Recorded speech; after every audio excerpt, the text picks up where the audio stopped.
And thank you, Patrick.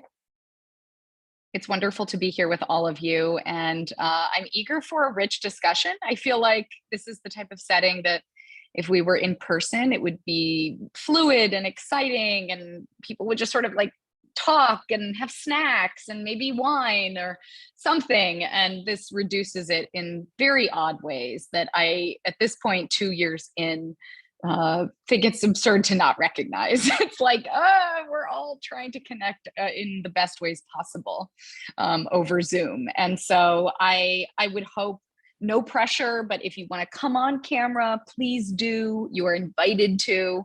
If you don't want to, I totally get it. I spend most of my days on Zoom nonstop, so I fully understand, but I invite you to. That would be great. If you want to come off mute and like the occasional spontaneous laugh or, I also love those. We've again become so well trained in this Zoom life to be on mute, and I think we have lost something organic. So just an open call if you would like, whatever it is, if you are having your wine or your cheese, please enjoy. So for me, it's 7 p.m. A little after 7, and yay! Will, is this Will? The name says Will. Is that your tea or is it like a fun cocktail?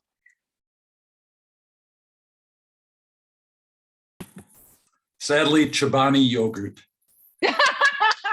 Okay, well, hopefully then you get all the culture you need from that.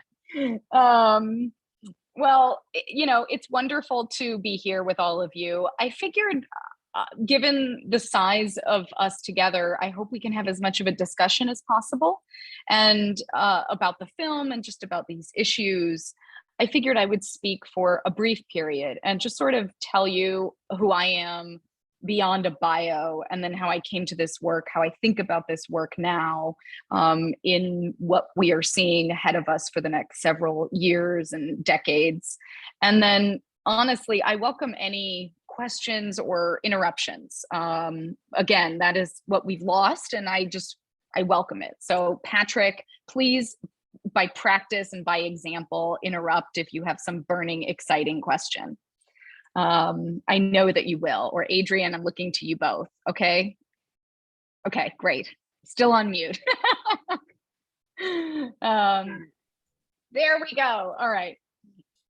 So I guess I'll just sort of start by, ironically, this movie is about all of the current problems, concerns, addictions we have in the digital age. And I come to this work, ironically, as a very Luddite lawyer. I think of offline problems, and yet when I see the movie, I rewatched some of it again just to sort of make sure I was refreshed. Spoke with a couple of my colleagues in the digital space about the movie again, and I just really feel like a lot of what we see in the online world tracks the same types of inequities and problems we see in the offline world. And my whole career has been shaped by that premise. When I was an early lawyer, I started at the ACLU working on free speech issues, very much centered on the real concrete three-dimensional world. How can Patrick and Adrian protest? What are their rights to do so? How could Ben and Will be exercising their rights?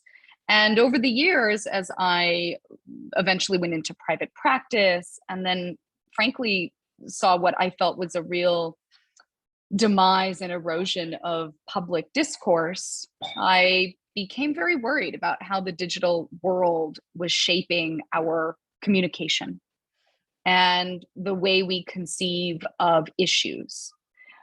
And so I thought very long and hard about a transition personally from litigating, from doing the things I kind of very briefly mentioned of real world voting rights, protest rights, other constitutional issues here in the United States, to kind of stepping back, and thinking about how do we conceive of these issues? How do we talk about them and try to potentially reframe what public perceptions are? And that is when I then went to PEN America, which is a literary and human rights organization. They do tremendous work. I love them endlessly. And I really came because we were right about to bring a lawsuit against Donald Trump for his retaliation of White House press journalists whose press credentials were revoked. And through my work there, I started working really on sort of policy issues and advocacy, which is a very loose word. And what I found was, again, there was this large body of question marks for me about why are we growing more and more distant as people? Why are we less connected? And frankly, one of my questions was to myself, are we less connected to each other? One of the fundamental issues I really believe we love to talk about in every generation, every era we are in, is that we are more something than we've ever been.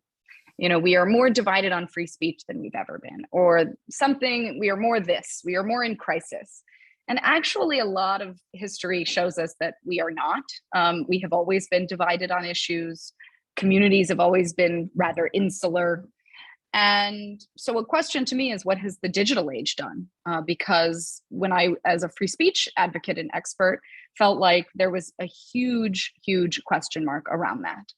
And as I sort of dug into this field, honestly, it was sort of an accident that I became an expert. I'll just be really honest with you. My core is I'm a civil rights lawyer. And when I started working on disinformation in particular, it just like, you know, that right time, right place, right moment thing that happens in all of our lives in some way. And everything clicked. And many people in my life and in the circles that I worked in said, we had never conceived of this as a human rights issue in the same way. That the way you were thinking of voting rights feels really novel. It feels almost revolutionary.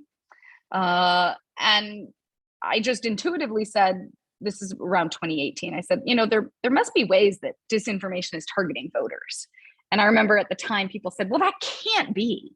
Like, you can't have online content that is actually creating offline consequence, because what is online stays online. And I remember thinking to myself, like, that's impossible to prove right now. Like, that was what we were dealing with, is that we could not, as a huge body of researchers and practitioners, actually prove with anything beyond anecdotal, Patrick believed this thing. We couldn't prove that there were large movements of voter suppression or tactics that we knew conclusively came from anyone other than Russian bots. And that was really kind of the only way that the discussion was framed, is that there were these foreign interference campaigns and they were successful at creating division. And that was sort of it. And slowly, over what happened now is, 4 years, we've done this deep dive, I think, successfully into what are the different wrinkles and what are the different mechanisms at play. And there's a lot that's happened in those several years. Primarily, I think, in terms of the evidence we now know. To use a lawyer term, it's that there is a bigger record that reflects how much online discourse has offline consequence.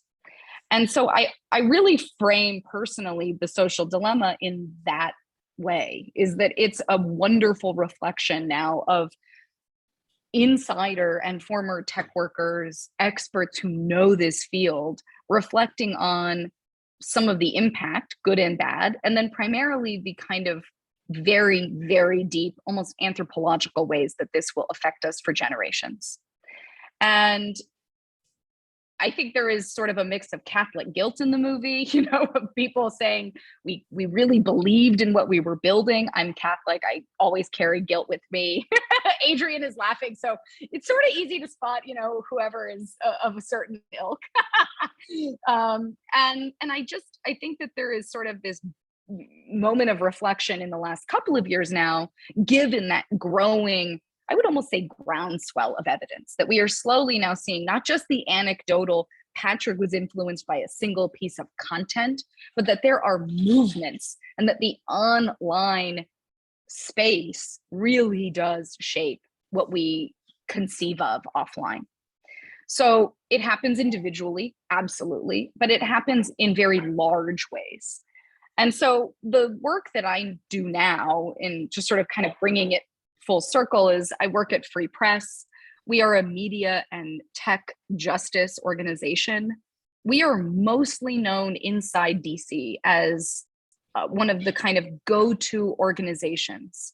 I think of us as the group you call when you are a member of Congress and you've drafted a bill on one of these issues. And let's say that education's your number one priority, media is always number 2 or 3. Like, that's what I have found. And that these wonderful members and their staffers have come to us and often sort of want advice, want to have us go through the various pieces of policy and legislative proposals. And so we're really known in that kind of beltway insider baseball world. And then there's this other broader national work that we do on how do you change narratives? How do you create public attitude shifts so that Will and Adrian, instead of what might be a kind of mainstream understanding, or frankly, of course, no offense to anyone, but like just unsophisticated knowledge of an issue, how do we help move faster, almost move the tectonic plates of public opinion, so that it isn't just Will and Adrian, but it's that a lot of people begin thinking of the issues and the impact in different ways.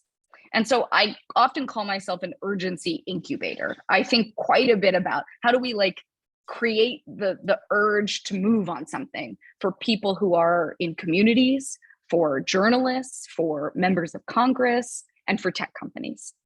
And within this world of sort of thinking about the digital, the democratic, the civic engagement pieces, we really do 2 main things in the work that I lead. One is trying to find and identify the most efficient and impactful ways that tech companies can themselves take action.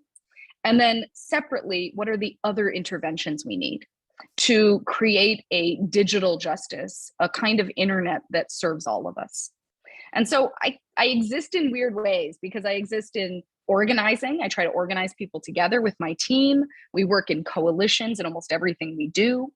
We also then work, of course, on like media and trying to just build up that drumbeat of attention and understanding. And then there is this sort of dreaming up that I like to do. And that's really where I exist and where I prefer to exist, which is, what is the internet we hope for? What are the ways that my background as a civil rights lawyer, when I think about equity, equality, the practice of an agency to live as you choose, how do we do that online? And how do we make sure that whatever happens online is safeguarded in a way that then the offline consequences are not inequitable or discriminatory? And that is the question that motivates me every day. We are heading into a midterm election. I don't know if any of you know, I'm sure most of you know. We are looking at 2022, which will be a very major inflection point, I think, for our democracy here in the US. We are also looking at, across the globe, 36 determinative national elections this year, some of which have already happened. And we now have really strong evidence that social media in particular plays not just anecdotal or ad hoc roles in the way that we conceive of issues. There are a number of things we know. One is that social media companies are often too late, I would say always too late, to stringing together the kinds of safeguards that they put in place ahead of elections to make sure that disinformation, extremism, conspiracy theories, calls for violence do not happen. They often do this a month-ish before an election in any given place. Meanwhile, non-English content on every platform is under-resourced. And so there is an imbalance, an asymmetry, where the US and English stuff, that means on YouTube, English-speaking content, on Facebook and Instagram, English-speaking content, all of that together is given over 80% of the resourcing at a company like Meta. So think about how many languages there are around the world. Currently, think about Russia, think about Ukraine, think about the 25 other major languages spoken around the world, and that these are given at best under 10% of resourcing of a company like Meta. This is not to hate Meta. This is to really be able to understand and diagnose what's happening. So we are often in a moment of moderation theater. Something happens, whether it's an election or a crisis or a moment like an invasion into Ukraine, and companies string together some kind of action. They pull teams together, they invest resourcing, and then frankly, these teams and the resourcing wanes. And that kind of wave is like this. And what do we know about the content online and its effect on real people? It doesn't come in waves. It is a consistent and frankly organic type of movement. And you can't pull a single piece of content that Patrick has been moved by and susceptible to and say that is the reason he didn't vote, because that's not really how this stuff works. This is all so porous and so interconnected. And so the narratives that might take hold for Patrick, I'm so sorry that you're my example. That's but all right. I do vote. The narratives that might really take hold for someone like Patrick aren't only because of a certain thing that maybe he saw that Will posted or Adrian posted on a given platform. These are various ways that companies take our data, take the photo of us, the search terms and the other, history that we use on those platforms. They share those with each other. They share them with advertisers.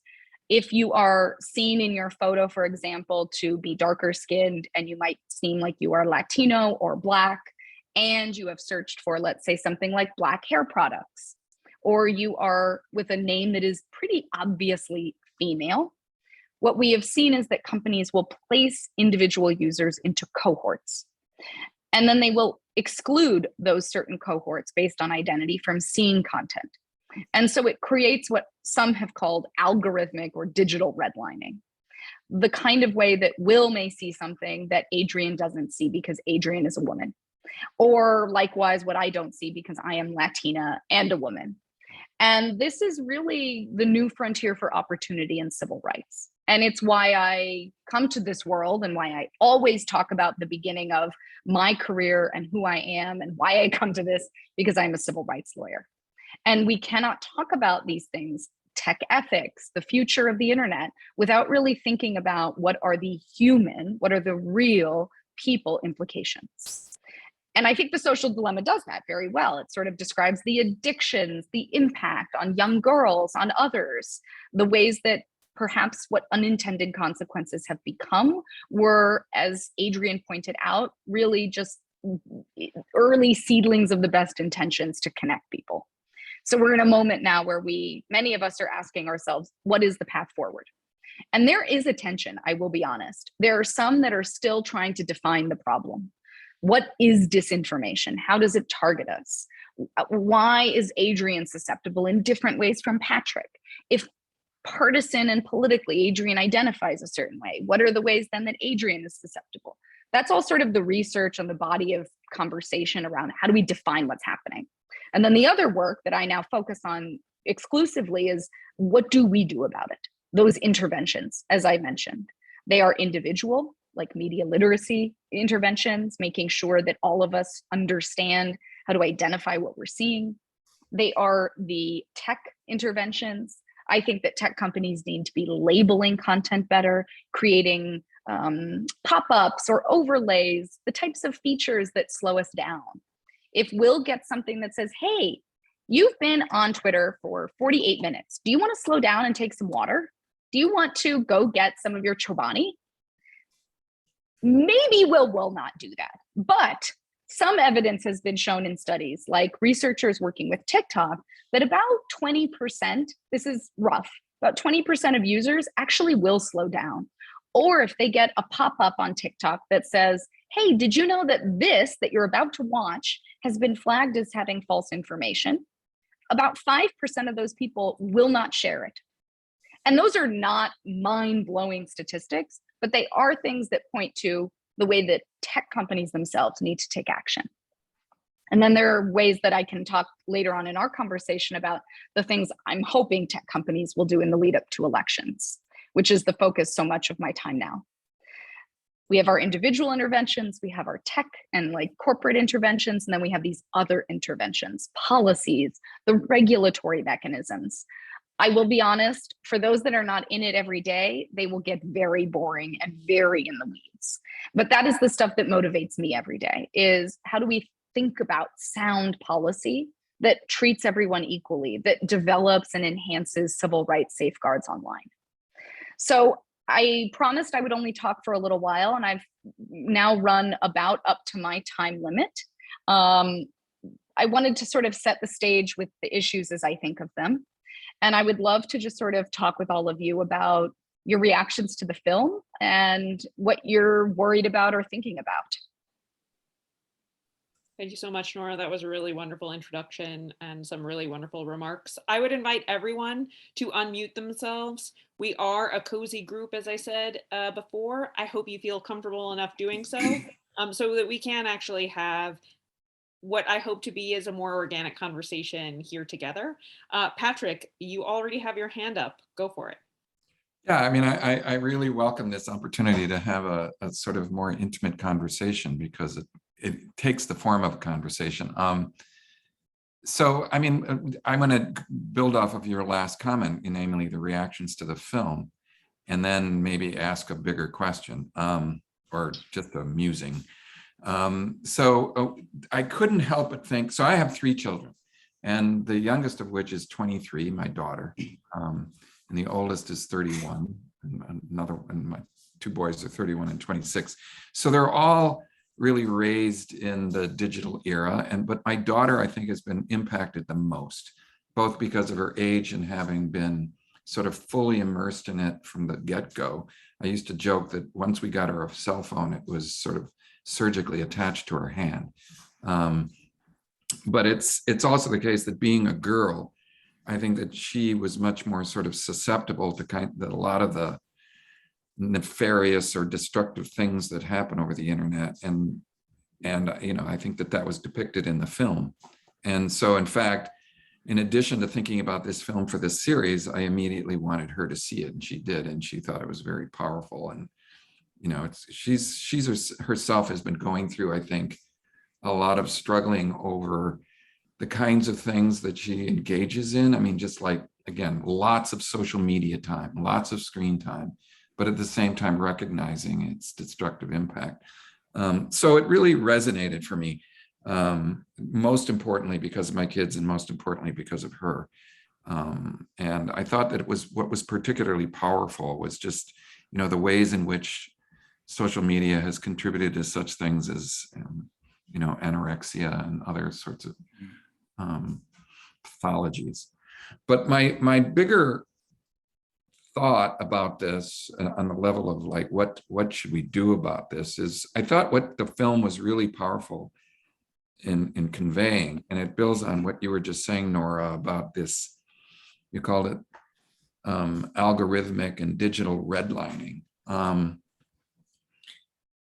mean, it's not as though I never heard of this before in that way, but I mean, it's the depth to which these guys who were talking in the film and who came, I mean, they're not just people who worked in the industry, but they're very high-ranking executives.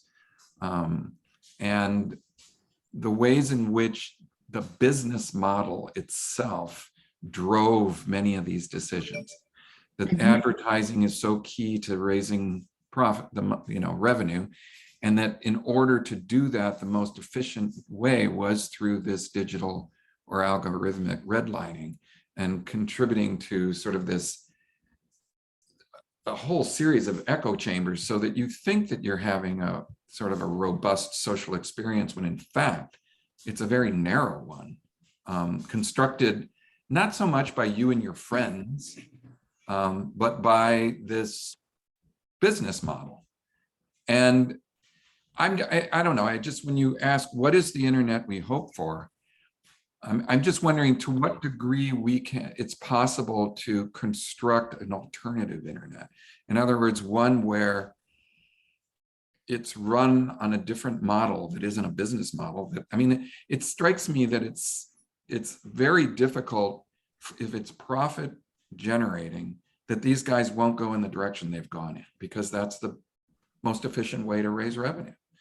And that if they're going to compete and survive and have higher, you know, what's the term? If their stock prices are going to go higher, they're going to want to go in this direction. So in other words, it has to be built on some other algorithm, some other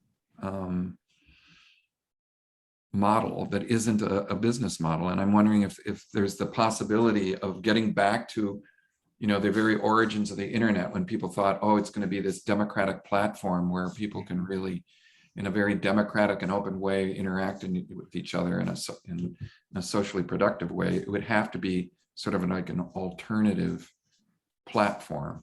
And how would that be possible? One that doesn't depend upon the big players. Anyway, that was too much maybe, but those are my sort of major reflections on the film.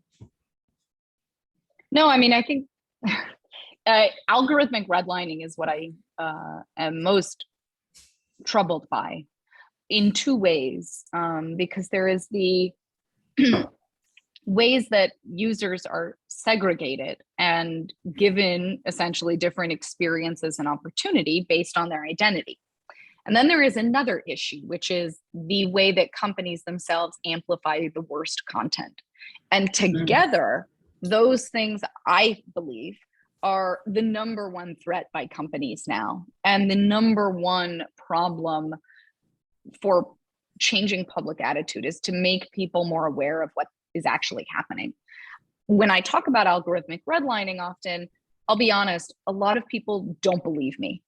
I still have to regularly cite two examples. You know, for example, Twitter, in the lead up to the 2020 election, discouraged Native American and Latino voters from participating in the election. It essentially allowed and failed to take any action on false content, which created a number of ways that users in Arizona particularly were very worried about going to ballots, you know, to the polling locations. Okay. You know, in the recent Russia-Ukraine example, Facebook has failed to label 91% of Russian state media propaganda.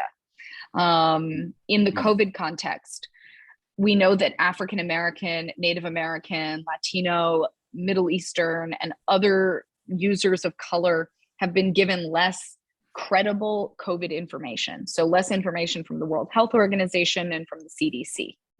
These are examples that I truly, in every event I'm in, I try to cite to all of these, because they're each examples of different ways that we are seeing very different lived experiences for users based on a number of factors, and then the inaction, failure to action, or even the overt desire to push certain content. For some time, I know one Facebook stat that the NYU Ad Observatory team had was that extremist content was amplified and engaged with 6 times more than the non-extremist content. And so there are so many examples like this from researchers I work with, and yet people still, Patrick, will say, well, is that really real? Is it maybe just your daughter? You know, is it just that she was particularly susceptible in some way? It's not the business model, it's just her experience. And there's sort of this way of putting it on users, you know, to say, well, maybe Nora wanted the extremist content. Nora wanted to see QAnon content, or Nora sought it out. And that may be in some instances, but we also know that the kind of 1-2 punch is users are segmented out, and companies are taking action to give us, to kind of force feed the most, it's the junk, it's the toxic stuff, it's the hateful, it's the lies, it's all of that bad stuff. And that to me is the biggest problem. And it is a business model incentive. It's one where companies are profiting off of eyeballs, and very controversial content gets more eyeballs and engagement. And so my question, I've spoken with David Kay previously about this. He was the former UN Special Rapporteur on Free Expression. And we debated what would a Facebook have looked like if from the beginning, for example, just go with me here, it wasn't that you could like or dislike something. You know, the buttons have now expanded and you now can love something. You can hug someone or care about them. You can be angry. You can cry. And I have wondered, what would it be like if we had a social media experience that was based on curiosity, where you couldn't react emotionally? I mean, you could, of course, but not as the go-to way to engage. What if I could only ask Patrick a question about something he posted? I don't know if that would actually build a social media experience we want, but we have so been enthralled by, and I think captivated by, the emotionality of the social media experience.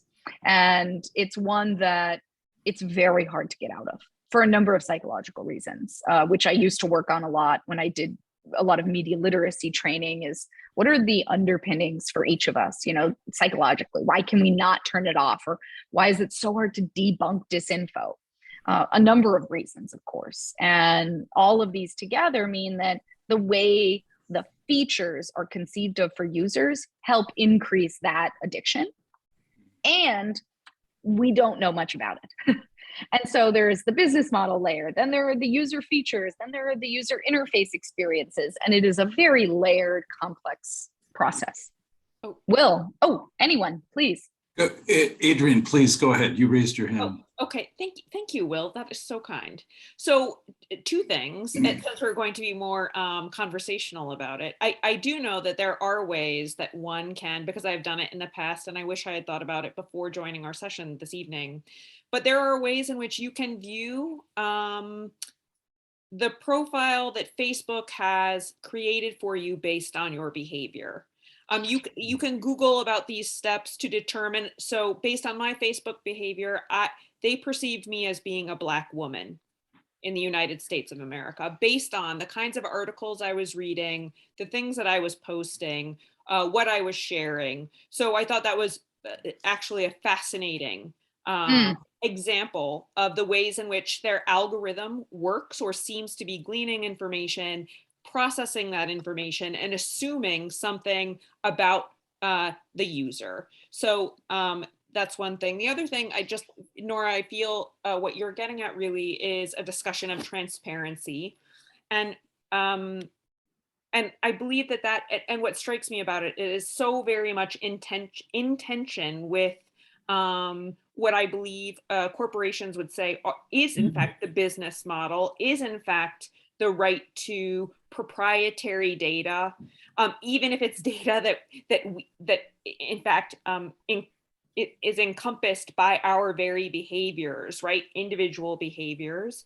And so I don't know how we can crack the nut collectively about how to advocate for the transparency that I hear you discussing, meaning pulling back the curtain and saying, this is in fact how this platform or this application works. This is what it's doing. This is how it's collecting data. It's monetizing your behavior. It's encouraging you to click even deeper and deeper into a site or a set of videos to encourage certain kinds of behavior and the like.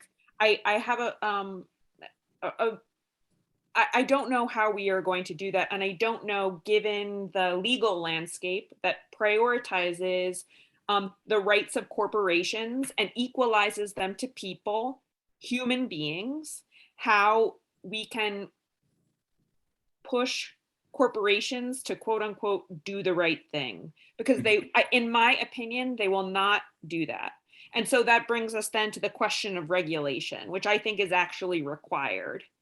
And given, again, our collective political landscape, and by political, I guess I mean people in Congress, I don't have the confidence right now in them getting that job done. And so I guess what I want to hear from you, and maybe this is the perspective of the free press, maybe it's just your own, people who do this work, what do you see as steps moving forward that are actually tangible and that will push that forward?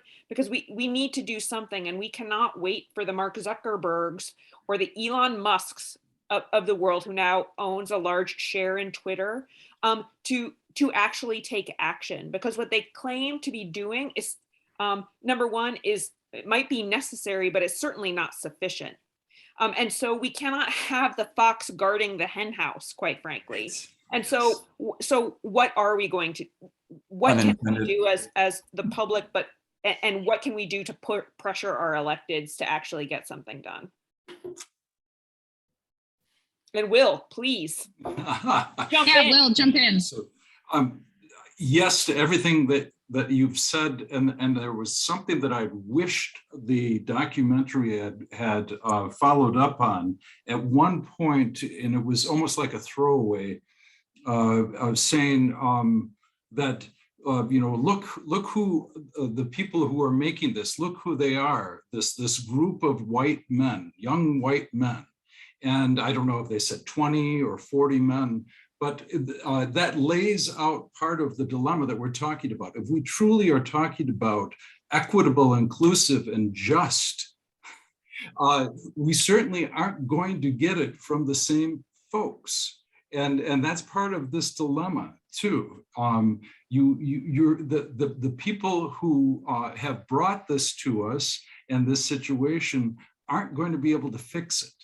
It's you've got to, if there is a quote starting over, you've got to start over with a very diverse group of people and revealing the impact in a way that Nora, I think, has spoken to it across communities, how we keep in our silos and the red lines, who is in, who is out, and how do we, once we're siloed into that slot of and having everything coming back to me because of what my interests are, and then I stay within that silo.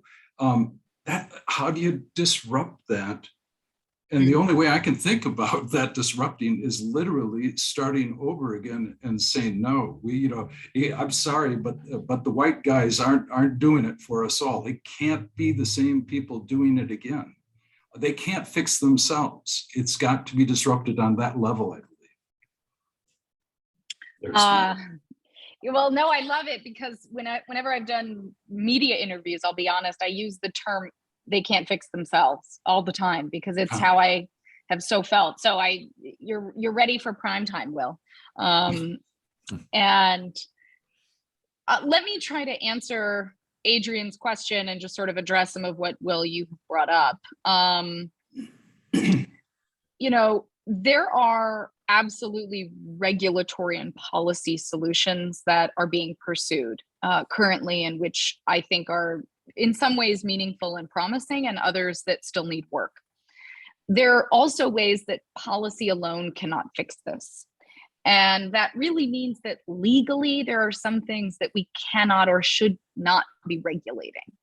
And the ways that companies themselves should be acting, should be disclosing and providing transparency, exist in this weird space now where we're trying to reorient what people think of as mandatory disclosure.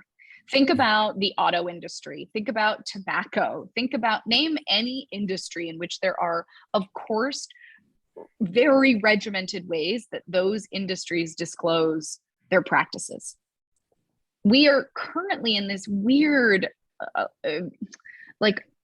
pre-regulatory moment where most of the tech companies have thrown a tremendous amount of money behind litigating and lobbying to make sure that there is no regulatory pathway, and that the public perception is that you can't do that, mostly because of the First Amendment, which is really a fantastic lobbying and litigation win. Just as a lawyer, I have to say, kudos to the tech companies, because they pretty brilliantly in the late 90s started saying, we got to get ahead of this. This is coming.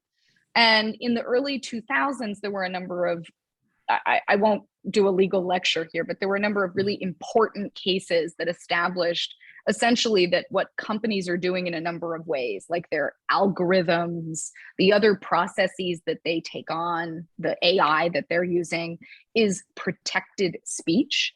which means that then they don't have to disclose anything. They don't have to do anything because it's them, like their private action, as if I'm standing on a street corner and the leaflet I give you is not subject to regulation.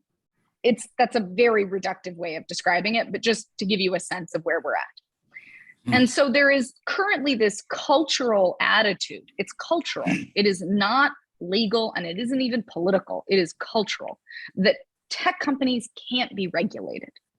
And we have to move beyond that, is the truth. We have to sort of understand that many industries have to provide disclosures about certain things, that they provide transparency into their practices. There are so many ways that this is low-hanging fruit.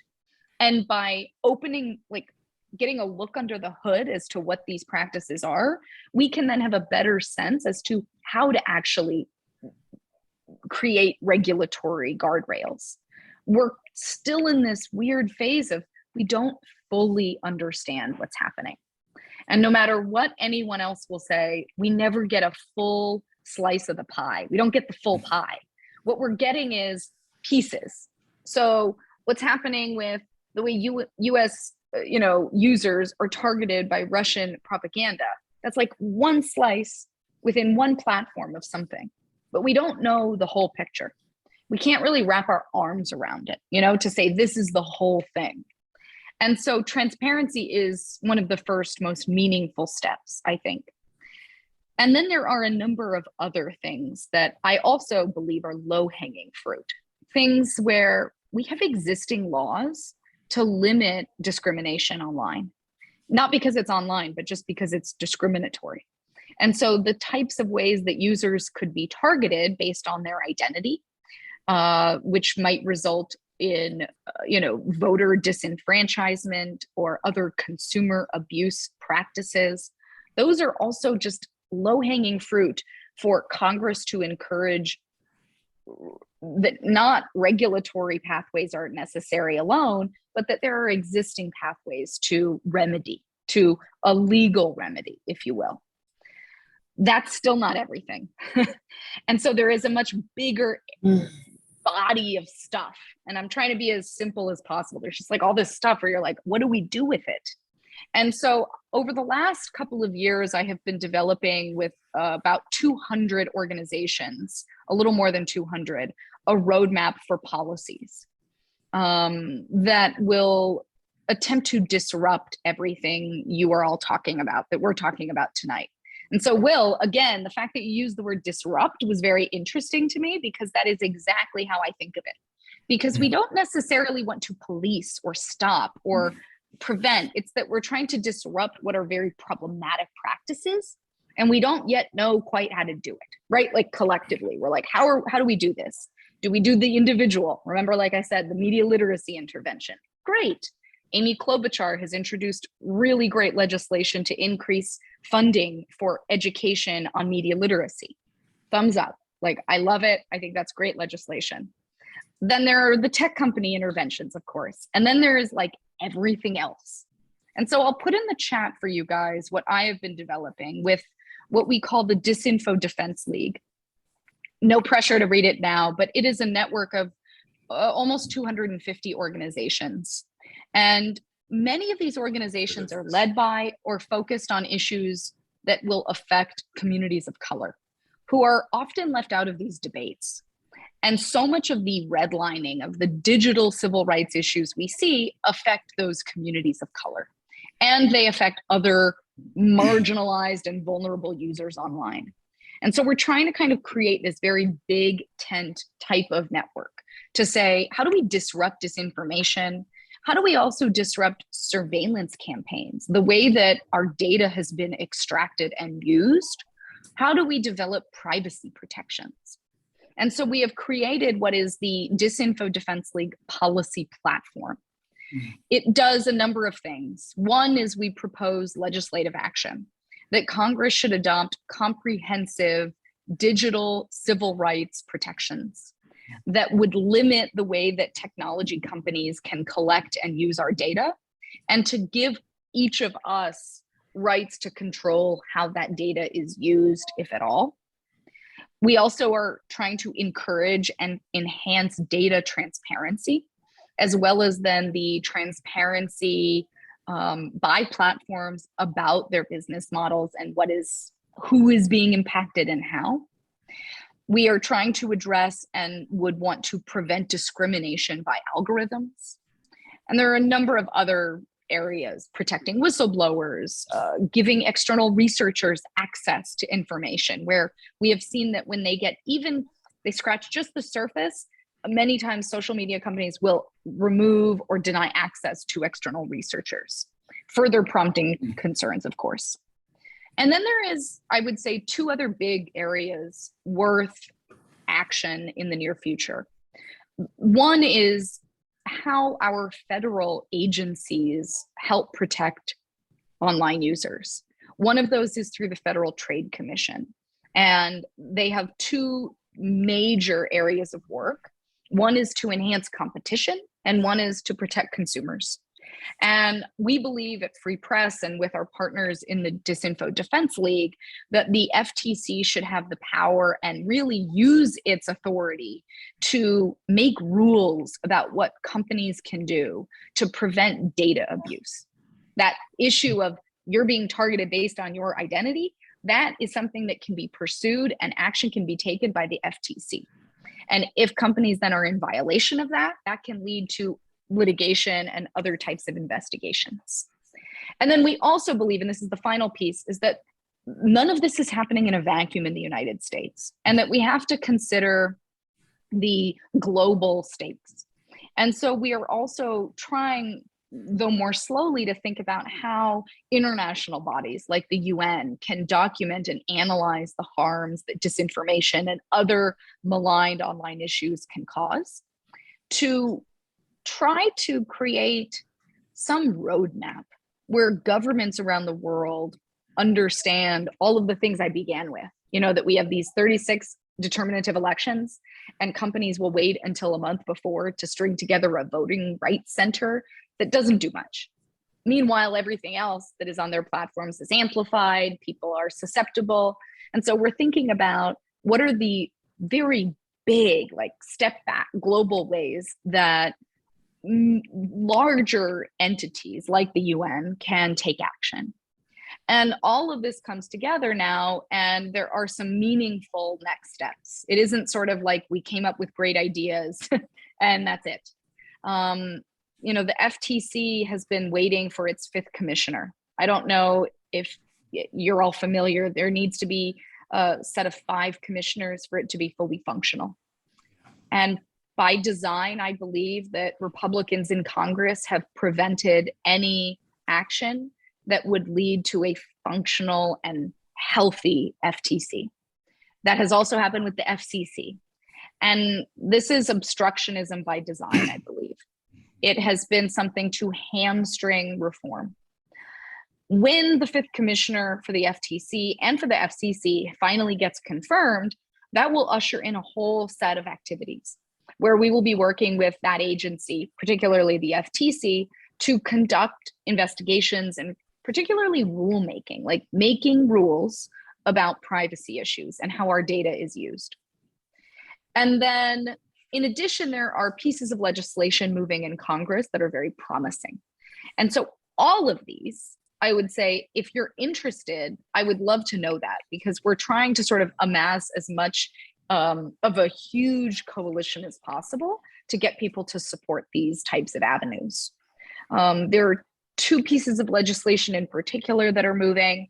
I will put in the chat another article by one of my colleagues. And when you get a chance, here is one of them. Here is a roadmap of policy reforms. And then I will share another piece about policy efforts that are moving right now in Congress. But I'd love to welcome more conversation. I know we have just a little bit left. Nora, we have can I time. Jump in, and then I know that Pete has a question, but speaking, you're saying that there are these 2 pieces of legislation before Congress. Are you finding that there is bipartisan support on pieces of legislation? Because I'd be shocked. It's 2022. But I am curious about that. And then I just want to, how are you and your fellow allies thinking about, or have you thought about something that I guess the GOP has been pushing, and I haven't heard it from the Dems so much, but breaking up big tech. So thinking about monopolization and whether or not you foresee that as being something that could, in fact, help in this area. Well, I'll take separately. I mean, in terms of movement, there are a few pieces of legislation that do have bipartisan support. One of them is called the Fourth Amendment is Not for Sale Act, which would limit third-party data brokers from selling our data to intelligence agencies and others. And it is a step, a very meaningful step, I believe, in protecting data privacy and enhancing transparency. That legislation is going to get a hearing at some point this year, I think. And because there is bipartisan support, pretty wide bipartisan support, I am incredibly hopeful. Well, let me say I am hopeful, maybe not incredibly. I am hopeful that that will move. The problem, just logistically and politically, is that it's an election year and members will lose focus, among other things, and they will have their target on the election horizon, and actions taken, whether it's that you're up for re-election or your colleague is, that will consume all the oxygen. You know, we had a lot of oxygen consumed rightly around Ketanji Jackson's confirmation, for example. Justice Jackson, it's very exciting to say. This is the first time I've said it. And that really was a really exciting few weeks, but it waylaid anything else. If we have no FTC, for example, and no fifth commissioner, that's going to waylay other things. If the election looms and members decide, you know, we need to get this one priority pushed, like a budgetary, you know, appropriations issue, that will absolutely outrank anything like the Fourth Amendment is Not for Sale Act. And so this piece of legislation I'm hopeful about, though I am just conscious of the timing here. And so action is needed this spring and summer. And that is how I frame it. In terms of competition, I think, you know, you'll see in the Disinfo Defense League policy platform that we explicitly talk about the Justice Department, the FTC, other federal and state enforcement agencies that should apply antitrust law, and that we need to make sure that we are disrupting monopoly abuse, other anti-competitive practices.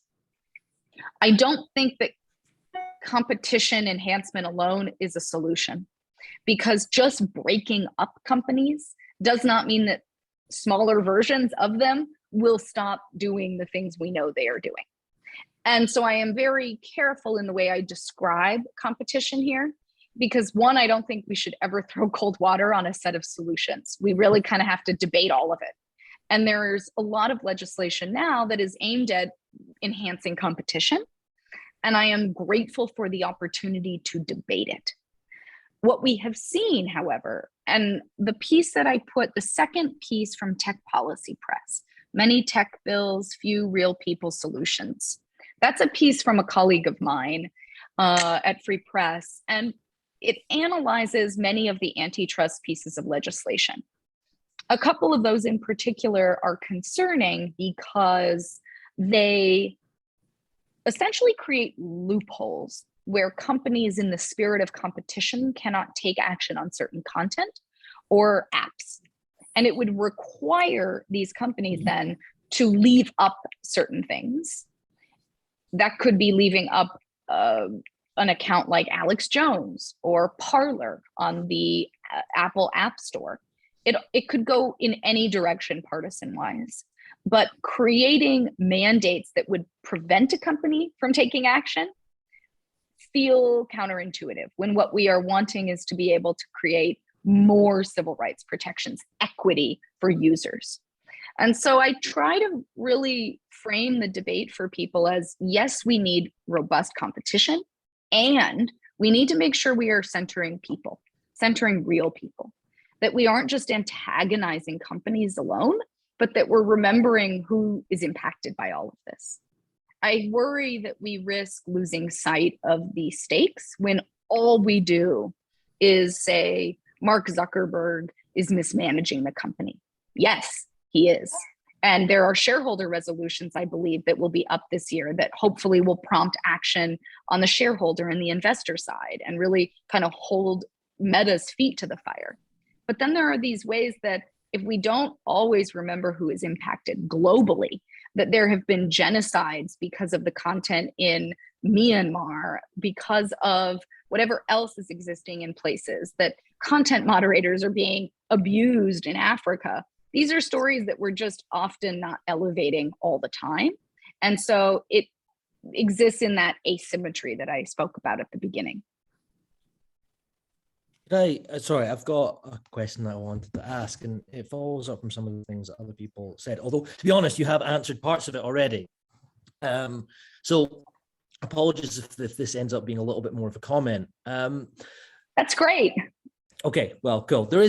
I would like your take on it, put it that way. A lot of us have talked about how we can't expect tech to do the right thing, as it were. I suppose that I'm slightly worried that we're asking them to do the right thing, or that we're pushing them to do the right thing. So what do I mean by that? I do think that there's a real question about who gets to make decisions over, I mean, for want of a better word, social public utilities and so on. If their narrative is Mark Zuckerberg isn't doing a good job, he's not managing things correctly, I'm not convinced that we want him or anyone else at Facebook to be providing solutions. And this is why I say this. Sorry, this isn't a particularly well put together point, but so in Elon Musk's various things that he said about Twitter recently, one of the things that I actually did agree with was that Twitter is effectively like the village square, and it acts in that way today. And therefore, people need equal access to the village square, whether or not we agree with them. I, for example, find it worrying that Twitter banned Trump, even though most people celebrated it. And the simple reason is that I don't feel particularly comfortable with it being a tech firm saying who should and should not have the right to free speech or should not have the right to a voice and so on. And the fact that we on the sort of broad left tend to push tech to do more in this regard, I think is potentially pushing things even more in the wrong direction. So I study populism as part of my research. And one of the things that I do research on is a way in which people with power attempt to set the limits of what's seen as acceptable discourse. So, for example, I look at it in Europe primarily, but we have a lot of people who sort of think of themselves on the center left who say, the problem right now is populism. We have these right-wing people over here, and we've got these crazy left-wing people over there, and they're all extremists, and they're all just as bad, and we need to all just try and be a little bit more sensible. Now, I'm pretty left-wing. Some might even say my views are extreme. I don't think that they're dangerous in the way that many of the ideas that you have talked about are genuinely, for a variety of reasons, actually dangerous. But the question then is, if we are applying pressure to tech firms to take more action, I'm not convinced it's going to be the sort of action that we would necessarily like. And I don't see any mechanisms of like democratic mechanisms by which we can input on any of these things. I'll give you one very minor anecdote that is really ultimately irrelevant, but the Haven Right Center organized this. And we got banned by Facebook for a little while last summer. Several years ago, we hosted a talk by a prominent historian from Berkeley on histories of fascism. And for that picture, a picture for that talk was used of 1930s Germany. It wasn't at the time, but 2 years later, last summer, we got a notice from Facebook saying our account was suspended because of the use of a picture from 1930s Germany, because it, was, all the reasons why. I put in a request saying, challenging it, saying, well, we're an academic institution putting on a talk about 1930s Germany. That's why the picture was used, to which it was stated, we'll check, I can't remember, but a random sample of the requests that are put into us about, false categorization of dangerous posts. And obviously they never got back to us. We were only suspended for a couple of months. It was in the summer, so it didn't really impact us. But my point is simply that when we're talking about applying pressure for more regulation by the tech firms themselves, I'm not like, I could imagine a scenario in which elements of the left, grassroots movements are equally censored. And I think that, for example, with the banning of Trump, we might be setting a pretty dangerous precedent. Well, I mean, this is the stuff I love, I have to be honest, because this is free speech and the internet together. It's where there is no easy answer. And a question I have is, should we be placing more responsibility on individual users to remove themselves from these types of things? If a company does what you, Peter, or me, Nora, feels is not right, you have the right to not engage with that service. You have every right, as do I.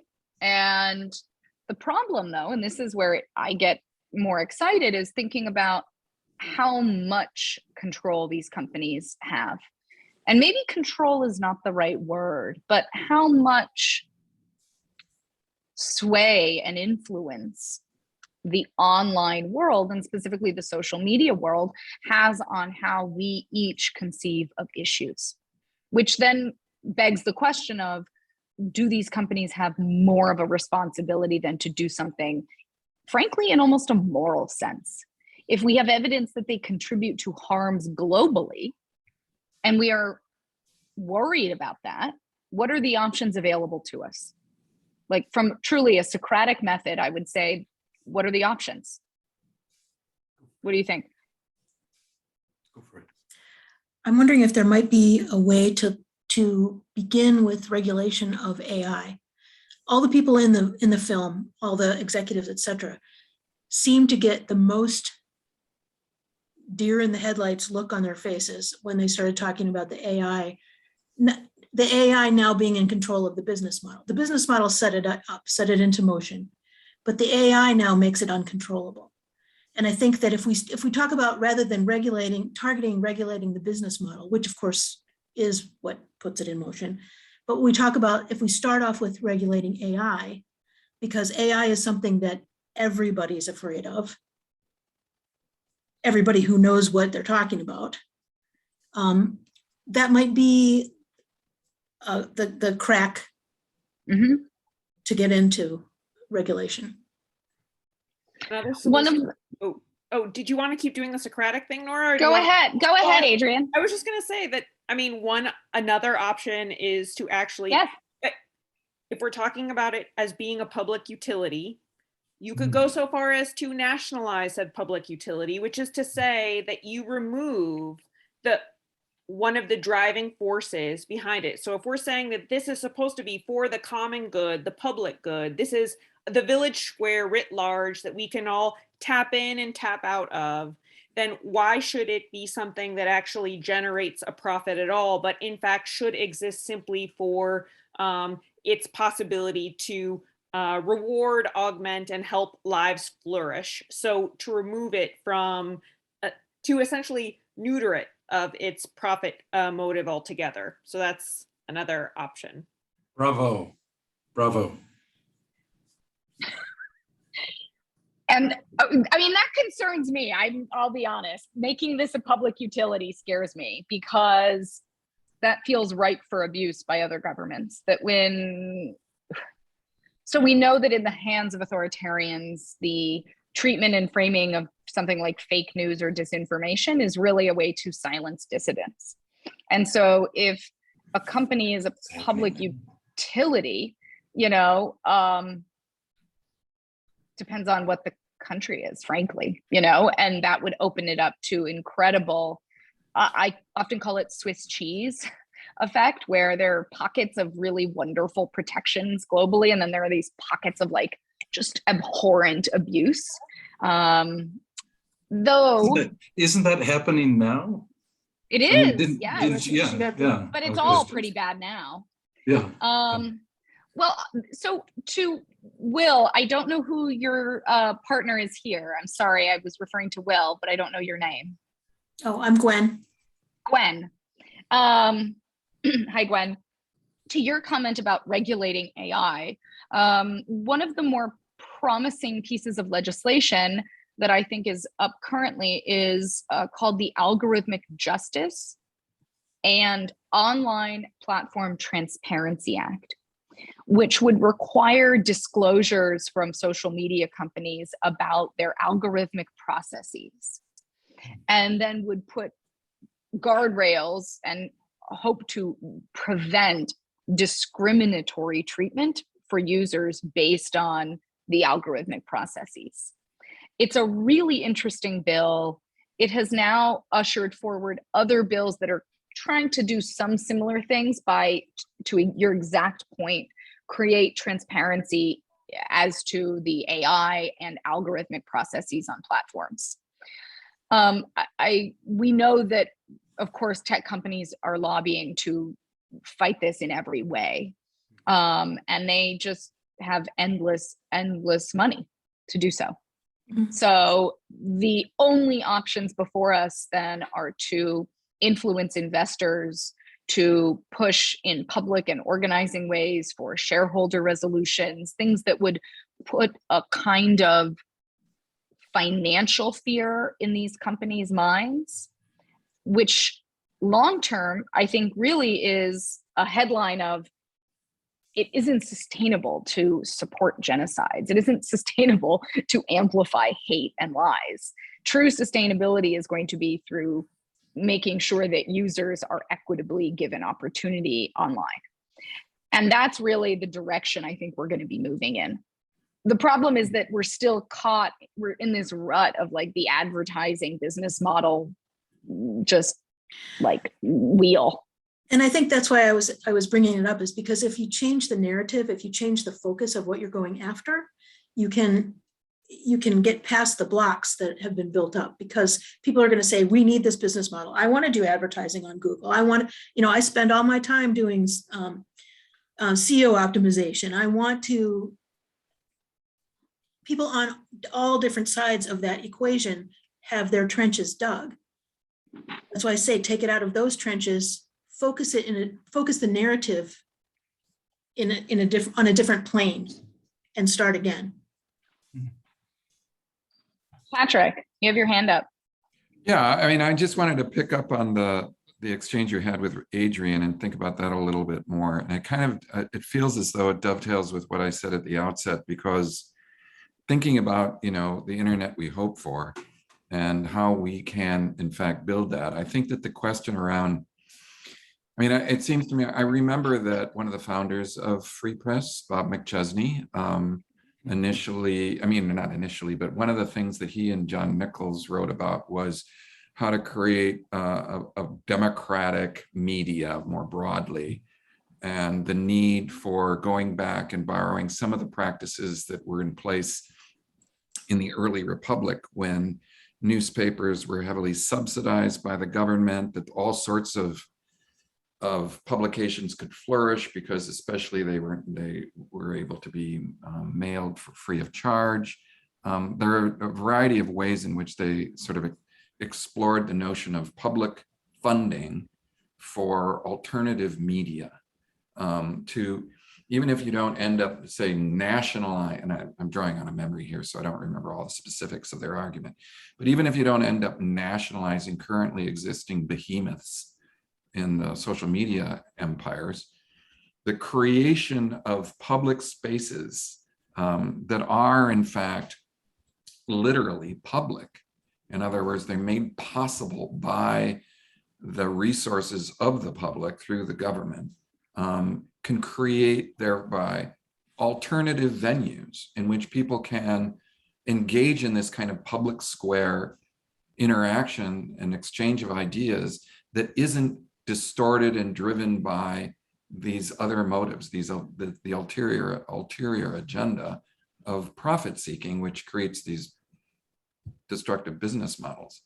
And around the question of public, public anything only works well if it's democratic. So it comes down to, any kind of government in the world, here or elsewhere, functions well to the degree that it's democratic or not. Now, the United States, I think it's fair to say, has an increasingly serious democratic deficit, and it's likely to get worse if things don't change the trajectory they're on. So we have a big problem with democracy in general. So, you know, that's going to be a necessary condition for creating the kind of democratic public square that we currently lack. And that's true not just in social media, but media generally. Of course, I don't need to be telling somebody from Free Press about this, but it just seems to me that, you know, we lack a democratic political culture in which people know how to interact with each other and how to disagree with each other in a way that sort of generates collective problem solving, rather than very either echo chambers or very polarized, you know, very attacks on each other and dismissal of people as, you know, having alternative facts and all that kind of thing. And that's not just true between right and left or liberals and conservatives. It's within those spheres too. People don't know how to talk to each other. It seems that right now people don't know how to find common ground, unless it's common ground that's already, you've been divided into a cohort that, and, you know, parsed out into common ground. You know, Right. They don't know how to find common ground across cohorts. Let's put it that way. Right. So, I mean, I just think that there's something to what Adrian was trying to advocate, some kind of public square, if you want to put it that way. Well, one of the, in my former life, I will say less now because I focus so much on, you know, corporate accountability. You know, I did a lot. It's ironic now that I'm with Free Press because I don't do any of the public media work now, but I did previously. And part of why we are where we are is because the decline in journalism has been so decimating to democracy. And we have small towns that have a ghost paper, you know, meaning someone comes in from another city to write about the issues in that place. At best. Exactly, at best.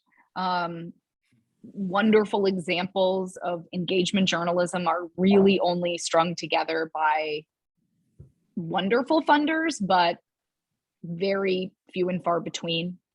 And it's just really helped contribute, I believe, to us all being less engaged and less engaged with the same material.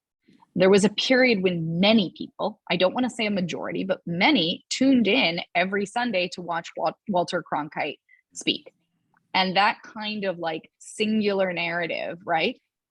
Whether good or bad, let's just for a moment, it was one uniting narrative. And there is such volume now, good, bad, junk, lies, hate, otherwise, everywhere. And you can seek out what you want. And much of what we seek out is to confirm what we already believe. And so it's just an endless cycle. And there is very little journalism that enhances or builds back up a public square that even attempts to do so are happening, but they're few and far between right now. You know, in New Jersey, there have been efforts to pull a public journalism commission together for the state to fund journalism as a public good, which is amazing. Free Press has been working on that for years now. California just passed through its Senate a bill that will give $50 million over the course of 5 years to journalism. And when I was at Penn, I wrote a report with some colleagues called Losing the News. And in that, we also called for a public good, journalism as a public good. And we also, in our Disinfo Defense League policy platform, are calling for a solution in the form of legislation that would divert money that social media companies are making from advertisers to journalism as a public good. to your point, Patrick, of I think building back pathways for credible information. That still won't solve all of it. And it's a fraction of what the social media companies make. So again, I just come back to the drumbeat of we need really all of the above, and we need all of them all the time. That's how I often describe it. Thank you so much for that.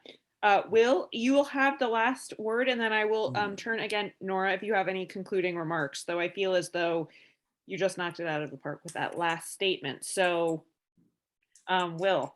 I am not going to step in there at that point, Adrian. Please go ahead. Nora, and anything else for us? If Will doesn't want to take another crack. Oh, I will always, please. Life is too short. COVID is just, killing us all. Come on, we got to do it.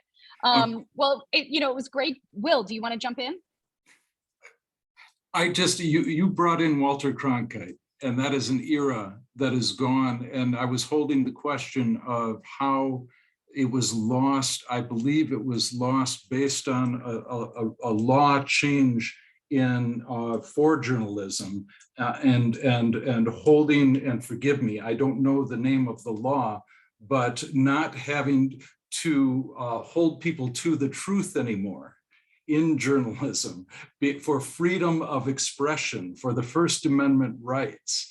And therefore, Walter Cronkite being voted the most trusted person in the news, literally in the early 1980s, no longer being held to that standard anymore. And then with cable television expanding this into everybody has their cable station, which has their specific truth. Before we used the word fake news, coming out only, 5 years ago. But I'm holding that of the loss that blossomed into with the expansion of technology and the World Wide Web and everything we've talked about. How do you get back to the essential? Are we really getting to the facts, to the truth? I don't know if that's even possible anymore. Yeah. Was that a sort of regulation of media? Yeah. Thank you. And Jana, do you want to quickly come in with your comment or question so Nora can wrap this up in a really nice bow and tell us the solution? I know, it just done. I know it's super late, so I'm going to be very brief, Nora.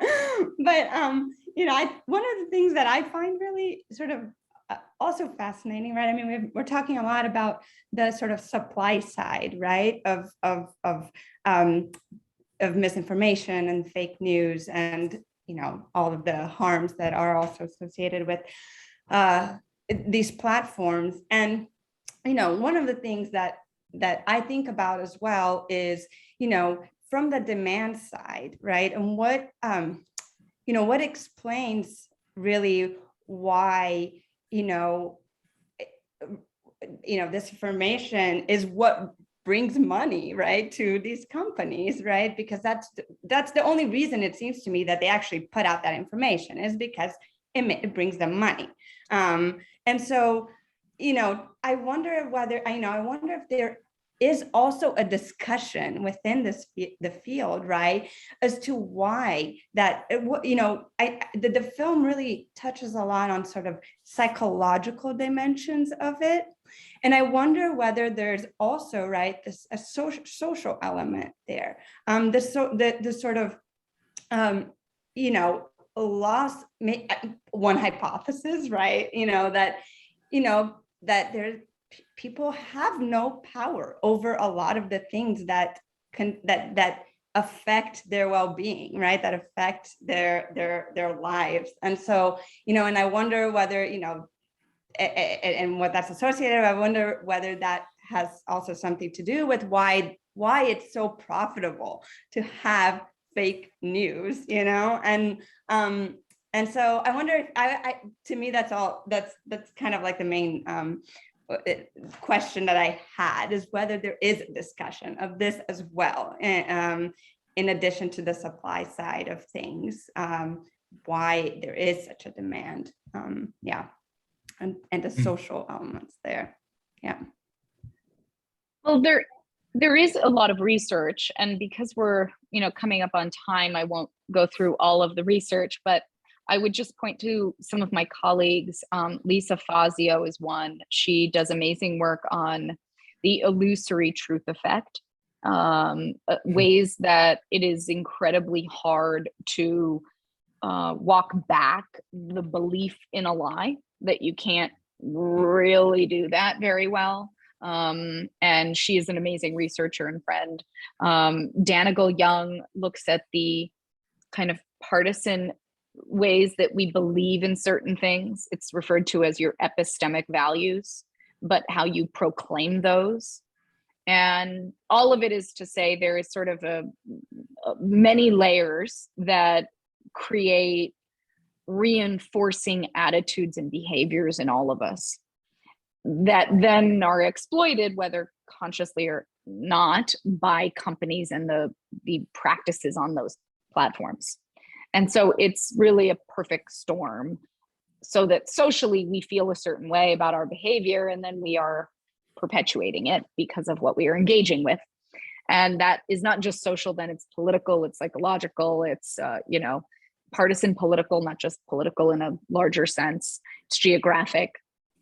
And it's a wonderful area of research that is quite robust.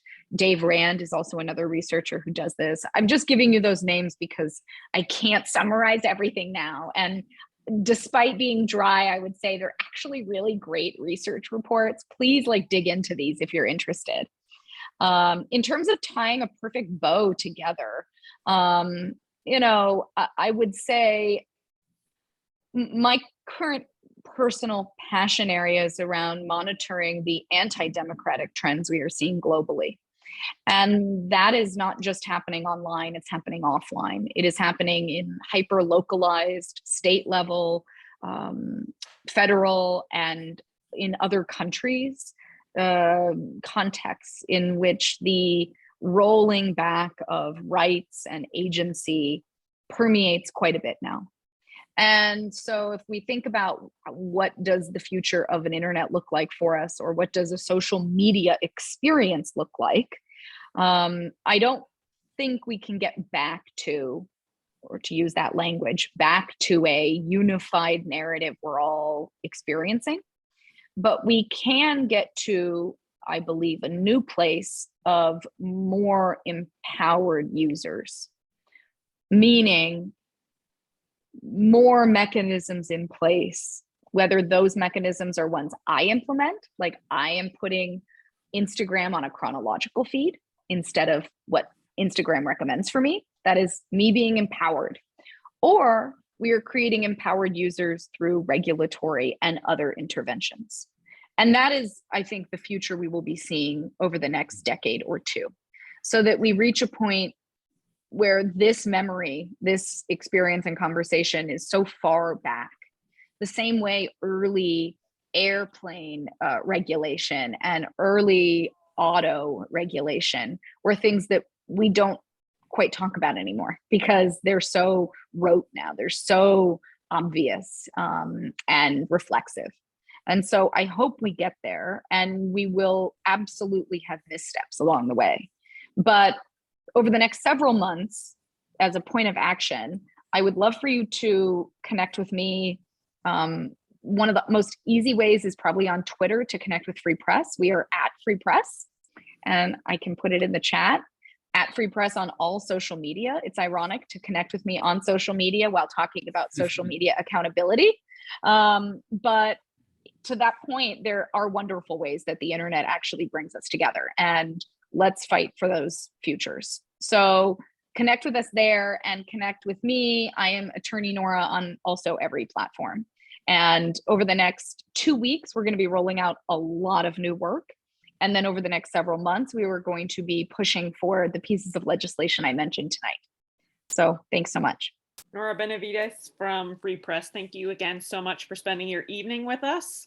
We really appreciated all your thoughts and reflections. And to everyone else who attended, asked questions, thank you very much. Please come back. I hope it's going to be cozy, but also a little bit, less so the next time. Bring a friend. tell everybody you know. We'd love to have them too. Check out our website for further information about our next 2 showings. Again, thank you so much and have a lovely evening. Take good care. Thank you. Thanks, Nora. Cheers. Thank you. Thank you.